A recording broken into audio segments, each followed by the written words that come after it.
Bonjour à toi cher spectateur et bienvenue dans ce 7e épisode de Au coin du DVD.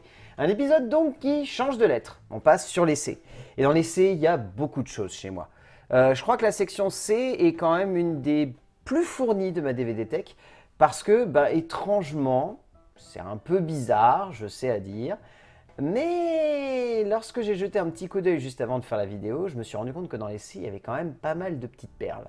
Et des petites perles qui vont dans tous les sens. Et il y en a une que j'avais envie de vous faire découvrir parce que c'est quelqu'un que je considère comme très proche à mon cœur, qui m'a fait découvrir ce film par un pur hasard. C'est-à-dire que c'est Kim, de la semaine de Kim, qui m'a dit « Toi, t'aimes bien les films un peu parodiques, un peu détournés, qui s'amusent avec le cinéma, j'en ai un à te conseiller. » Et il m'a balancé ce que je considère comme étant une petite bombe. Un film qui est pour moi le mariage parfait entre Lily et la Tigresse et la classe américaine, mais avec en plus des vrais acteurs qui se mêlent à tout ça. C'est-à-dire qu'on est sur un film qui en gros prend le parti pris de prendre un acteur, de le mettre dans un film et de faire en sorte qu'il rencontre quasiment que des acteurs qui sont décédés.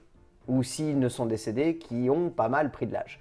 Et ça donne lieu à ce bijou de cinéma qui s'appelle Les cadavres ne portent pas de costard de Karl Reiner, qui est pour moi une petite perle de détournement et de comédie. Il faut savoir que le film, il a surtout une grosse réputation parce qu'il y a Steve Martin en tête d'affiche.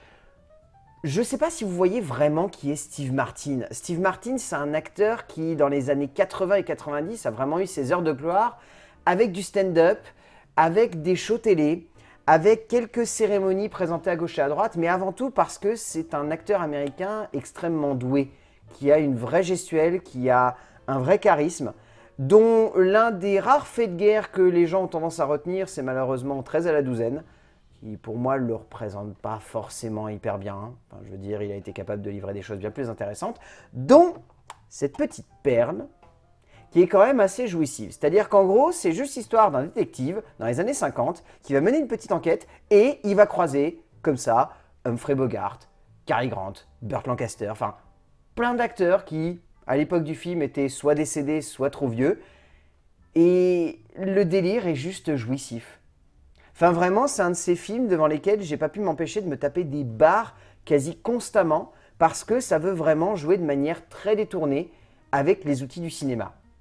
Et je peux pas m'empêcher, en regardant ce film, de ressentir qu'il y a un vrai amour du 7e art et surtout une vraie envie de rendre hommage à tout un pan du cinéma hollywoodien très classique des années 50 où il y avait quasiment que des polars noirs. Et que tous ces polars noirs étaient mis en scène avec le plus de fidélité, le plus de justesse, le plus de respect possible au genre pour donner lieu à des œuvres qui soient soit extrêmement ambitieuses comme...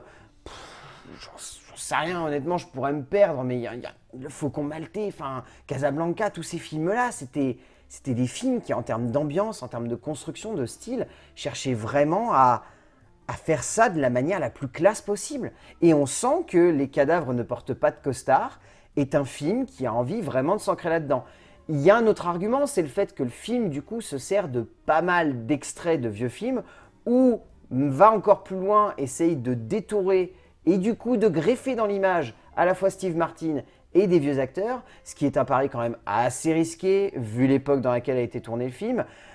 Mais du coup, on a vraiment cet esprit un petit peu comme il y a eu quelques années plus tard, normalement si je ne me plante pas sur son métrage, avec Qui veut la peau de Roger Rabbit. Cette envie de mêler les genres et de chercher surtout à mêler des styles de captation audiovisuelle qui jouent un petit peu avec une technologie qui soit pas forcément en avance sur son temps, mais parfaitement en adéquation avec son temps. Et là, du coup, ça fonctionne vraiment bien parce que Karl Reiner arrive vraiment bien à copier la photographie et l'esthétique des films des années 50, tout en permettant à Steve Martin de mettre en place le plus de comédie possible par le biais de sa gestuelle et par le biais de son jeu, pour donner lieu à un pur trip qui vraiment, encore aujourd'hui, me fait mourir de rire. J'ai bien conscience que ça reste un trip très cinéphile, hein, donc il y en a peut-être certains d'entre vous qui ne seront pas hyper réceptifs à ce long métrage, mais c'est drôle, c'est vraiment drôle. Et j'ai vraiment envie que vous découvriez Les cadavres ne portent pas de costard de Karl Reiner, tout comme je l'ai découvert grâce à Kim, que je ne remercierai jamais assez parce que franchement, pour le coup, c'est une sacrée petite perlouse que je vous conseille. Et franchement, je pense que vous allez bien rigoler. Et si vous êtes fan de la classe américaine, ça va encore plus vous faire rire, je pense. Voilà, ainsi se termine ce 7e épisode. Et comme je le dis à chaque fois, ne l'oubliez pas, il y a bien des secrets qui se cache dans une jaquette de DVD.